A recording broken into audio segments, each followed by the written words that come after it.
நம்ம விஜய் சாரோட நடிப்புல தயாராகி கொண்டிருக்கும் ஜனநாயகன் திரைப்படத்துடைய ரிலீஸ் முடிவாகிவிட்டது. பொங்கல் பண்டிகையை முன்னிட்டு விஜயுடைய கடைசி படமான ஜனநாயகன் திரைப்படம் ரிலீஸ் ஆக இருக்கு. அதே பொங்கல் பண்டிகையில இன்னும் ஒரு சில படங்கள் வெளியானாலுமே ஆகலாம் அப்படின்னுமே சொல்லப்பட்டது. அதுல ஒரு படம் தான் சிவகார்த்திகேயன் அவர்களுடைய பராசக்தி. இந்த படத்தை பொங்கல் பண்டிகையை முன்னிட்டு வெளியிட படக்குழு ஆர்வம் காட்டி வருவதாக சொல்லப்படுது.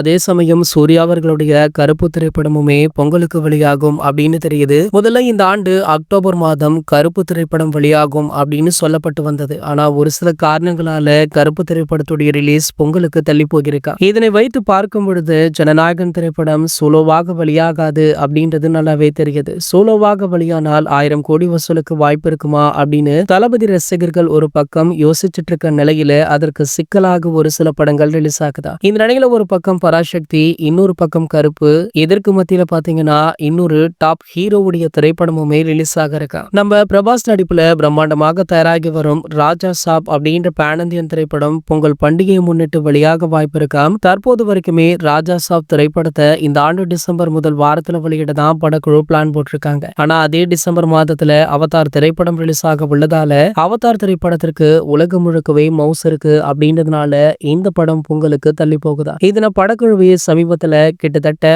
மறைமுகமாக தெரிவித்திருந்தாங்க. ஆனால் பொங்கலுக்கு தளபதி விஜய் அவர்களுடைய ஜனநாயகன் ரிலீஸ் ஆகுது அப்படின்றதுனால நம்ம பிரபாஸ் அவர்கள் இது பற்றி ஆலோசிச்சுட்டும் இருக்காரா. ஒருவேளை பொங்கலுக்கு இந்த திரைப்படம் ரிலீஸ் ஆனா கண்டிப்பாக ஒரு மிகப்பெரிய கிளாஷ் இருக்கும் அப்படின்றதுல எந்த ஒரு மாற்று கருத்துமே கிடையாது. இது போன்ற சினிமா செய்திகளை பற்றி நீங்க உடனே தெரிஞ்சுக்க நம்ம சேனலை மறக்காம சப்ஸ்கிரைப் பண்ணிக்கோங்க.